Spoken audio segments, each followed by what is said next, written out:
Breaking news Jagananna colony పథకం దోపిడీపై vigilance నివేదిక సమర్పించడంతో కొడాలి నాని మెడకు ఉచ్చుబిగుస్తోంది. కృష్ణా జిల్లా గుడివాడలో జగనన్న కాలనీల పేరిట 40 కోట్లు దోచుకున్నట్లు ప్రాథమికంగా నిర్ధారణ అయింది. అప్పుడున్న ఎంపీడీఓ కుమారి వెంకటరమణ సహకారంతో చేతిరాతతో వర్క్ ఆర్డర్స్ రాయించి కొడాలి తన అనుచరులు 16 మందికి మెరక పనులు కట్టబెట్టారు. అలా కట్టబెట్టిన వర్క్ ఆర్డర్లు సుమారు 150 కోట్ల మేర ఉంటాయని అధికారులు అంచనా వేస్తున్నారు. అనుచరుల ఖాతాల్లోకి వచ్చిన డబ్బంతా తన బినామీల ద్వారా కొడాలి నాని ఖాతాల్లోకి చేరిందని వారి ఆరోపణ.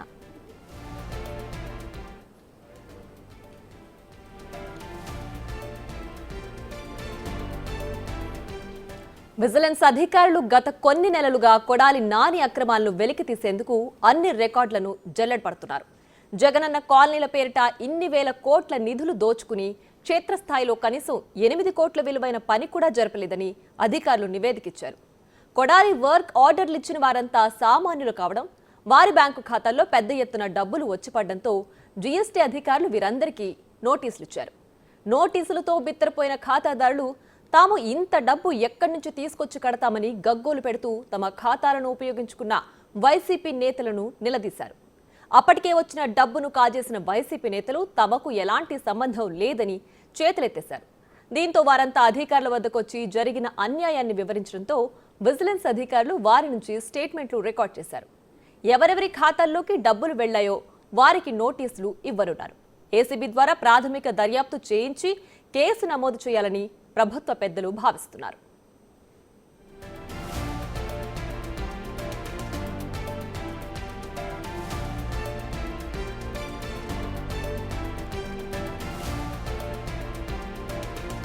జగనన్న కాలనీ పథకం దోపిడీపై విజిలెన్స్ నివేదిక సమర్పించడంతో కొడాలి నాని మెడకు ఉచ్చుబిగుస్తోంది.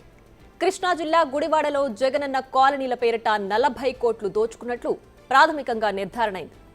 అప్పుడున్న ఎంపీడీఓ కుమారి వెంకటరమణ సహకారంతో చేతిరాతతో వర్క్ ఆర్డర్స్ రాయించి కొడాలి తన అనుచరులు 16 మందికి మెరక పనులు కట్టబెట్టారు.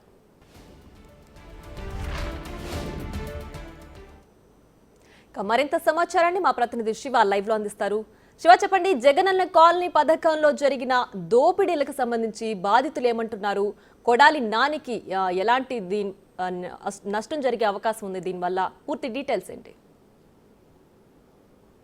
ప్రియా, మొత్తం మీద చూసుకుంటే రాష్ట్ర వ్యాప్తంగా గత ప్రభుత్వ హయాంలో జగనన్న కాలనీ పేరుతో నియోజకవర్గాల్లో శాసనసభ్యులు, ప్రజాప్రతినిధులు ఇష్టానుసారంగా దోచుకున్న పరిస్థితి కనిపిస్తూ ఉంది. పూర్తిగా ఎకరం 50,000, 40,000 రూపాయలు ఉన్న భూములని కోట్ల రూపాయలకి ప్రభుత్వానికి అమ్మి అక్కడే జగనన్న లేఅవుట్లు వేసిన పరిస్థితి కనిపించింది. అదే కుంభకోణం తాజాగా కృష్ణా జిల్లా గుడివాడ నియోజకవర్గంలో చోటు చేసుకుంది. మాజీ మంత్రి కొడాలి నాని నియోజకవర్గంలో ఆయన జగనన్న కాలనీ పేరుతో అక్రమాలకు దాదాపుగా 40 కోట్ల రూపాయల పైగా అక్రమాలకు పాల్పడ్డ పరిస్థితి కనిపిస్తుంది. ఆయన బినామీలు ఎవరైతే ఉన్నారో ఆయన అనుచరులు, ఆయన నేతలతో చుట్టూ ఉండేవారికి 16 మందికి మెరక పనులు అప్పచెప్పి ఇష్టానుసారంగా దోచుకున్న పరిస్థితి కనిపిస్తోంది. వారందరి అకౌంట్లతో అప్పట్లో ఉన్న ఎండిఓ సహాయ సహకారాలతో ఎక్కడా కూడా ఆన్లైన్ లేకుండా చేతి రాతతో పనులను అప్పచెప్పిన పరిస్థితి కనిపిస్తూ ఉంది. ఇప్పటికే గుడివాడ నియోజకవర్గానికి సంబంధించి ఏదైతే జగనన్న కాలనీ విషయంలో ఆయన వ్యవహరించిన తీరు పట్ల స్థానికులు, ప్రజలు తీవ్రస్థాయిలో మండిపడుతున్న పరిస్థితి కనిపిస్తూ ఉంది. జగనన్న కాలనీ పేరుతో ప్రజల్ని, సామాన్యుల్ని ఇబ్బందులు పాలు చేశారు, ఇష్టానుసారంగా దోచుకున్నారు. కనీసం తమకి స్థలం కేటాయించలేదు. అలాగే స్థలం కేటాయించిన వారికి ఇల్లు నిర్మాణం జరగలేదు.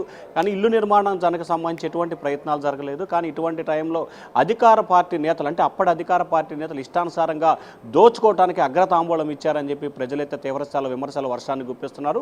తాజాగా గత అసెంబ్లీ సమావేశాలకు సంబంధించి గుడివాడ ఎమ్మెల్యే వెనిగండ్ల రాము ఈ అంశానికి సంబంధించి కూడా అసెంబ్లీలో ప్రస్తావించడం, దాంతోపాటుగా రాష్ట్ర వ్యాప్తంగా ఏదైతే ఉందో దీనికి సంబంధించి జగనన్న కాలనీ పేరుతో కోట్ల రూపాయల ప్రజాధనాన్ని వృధా చేసిన అంశానికి సంబంధించి ఆ జిల్లా విజిలెన్స్ అధికారులతో విచారణ చేపించాలని చెప్పి ప్రభుత్వం ఆదేశించింది. ప్రస్తుతం విచారణ జరుగుతున్న నేపథ్యంలో గుడివాడలో దాదాపుగా 40 కోట్ల రూపాయల పైగా అక్రమాలు జరిగినట్లు విజిలెన్స్ అధికారులు ప్రాథమిక నివేదికను తయారు చేశారు. దీనికి సంబంధించి ఇవాళ రేపట్లో ఈ రాష్ట్ర ప్రభుత్వానికి నివేదిక చేరే అవకాశం కనిపిస్తాం. నివేదిక చేరిన తర్వాత కొడాలి నాలికి సంబంధించి కూడా కేసు నమోదు చేసి ఆయనతో పాటు మరొక 16 మందిపై కేసు నమోదు చేసి విచారణ చేపట్టే అవకాశం అయితే కనిపిస్తోంది. ఖచ్చితంగా ఏసీబీ సెక్షన్లు దీంట్లో వర్తించే అవకాశం కనిపిస్తూ ఉంది. ఖచ్చితంగా కొడాలి నాని ఈ కేసులో కూడా జైలుకి వెళ్ళే అవకాశాలు అయితే స్పష్టంగా కనిపిస్తుంది. ఎందుకంటే సామాన్య మధ్యతరగతి ప్రజల కోసం సెంటు భూమి పేరుతో ఇళ్లు నిర్మిస్తామని చెప్పి గత ప్రభుత్వం చేసిన దానికి సంబంధించి కూడా వేలాది ఎకరాలు సొంత భూములని, పనికిరాని భూములని, కొండ భూములని కొనుగోలు చేసి వీరందరికీ కూడా ఇళ్ల స్థలాలు కేటాయించిన పరిస్థితి కనిపించింది. ఈ నేపథ్యంలో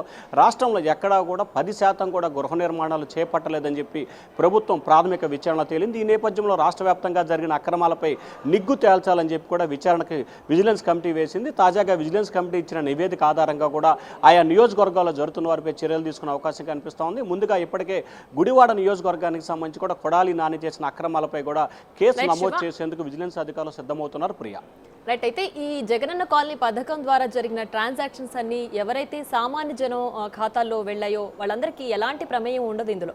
ఎందుకంటే వాళ్ళు వీళ్ళ దాంట్లో ట్రాన్సాక్షన్ చేయడం, మధ్యలో ఉన్నటువంటి అనుచరుల ట్రాన్సాక్షన్లోకి ఇవంతా వెళ్ళిపోతుండే. సో ఇప్పుడు వీళ్ళ తరపున ఎలాంటి న్యాయం జరిగే అవకాశం ఉంది? ఎందుకంటే నోటీసులన్నీ ఎవరి ఖాతాలోకి వెళ్ళాయో వాళ్ళకే పంపిస్తారు కదా. సో ఇప్పుడు వీళ్ళు ఏ రకమైన న్యాయం కోరే అవకాశం ఉంది? దీంట్లో నుంచి ఎలా బయటపడతారు? ఎందుకంటే ఆ కాలనీ పథకంకి సంబంధించి నిర్మాణాలు కూడా ఎలాంటివి చేపట్టలేదు. అంటే ప్రియా, అదే మొత్తం మీద చూసుకుంటే విజిలెన్స్ అధికారులు గత కొన్ని నెలలుగా కొడాలి నాని అక్రమాలు వెలికి తీసే ప్రయత్నం చేశారు. దానిలో భాగంగా మల్లాయపాలెం గ్రామ పంచాయతీలో 2020 ఏప్రిల్ 25న అత్యవసర సమావేశం పెట్టి 16 మందికి ఆర్డర్లు ఇచ్చిన పరిస్థితి కనిపించింది. దీంట్లో 2021 ఆయన ఖాతాలో 1.12 కోట్ల రూపాయల నిధులు ట్రాన్స్ఫర్ చేయడం జరిగింది. అలాగే 2022 ఆగస్టున 4 లక్షల రూపాయలు, అలాగే సాయిరామ్ ఎంటర్ప్రైజెస్కి ఆగస్టు 3న మరొక వ్యక్తికి 7 లక్షల రూపాయలు, అలాగే మందా చటర్జీ ఖాతాలో 2022లో 5వ ప్రాజెక్టు కింద 48 లక్షల రూపాయలు నిధులు డ్రా చేయడం, అలాగే సజ్జా శ్రీధర్ ఖాతాలో 14,70,000 రూపాయలు, అలాగే 2 విడతలుగా కొల్లి విజయ్ ఖాతాలో 18 లక్షలు, 13 లక్షలు ట్రాన్స్ఫర్ చేసిన పరిస్థితి కనిపిస్తోంది. అదేకి సంబంధించి మదన్ ఇన్స్టిట్యూషన్ పేరుతో దాదాపుగా 2 లక్షల రూపాయలు చేయడం జరిగింది. అలాగే బలుపు రామ్ ప్రసాద్ ఖాతాలో దాదాపుగా అకౌంట్ నెంబర్కి సంబంధించి 37 లక్షల రూపాయల నగదని చేయడం జరిగింది. మలిపెద్ది అభిషేక్ పేరుతో కూడా దాదాపుగా 21 జూలై 2022లో 1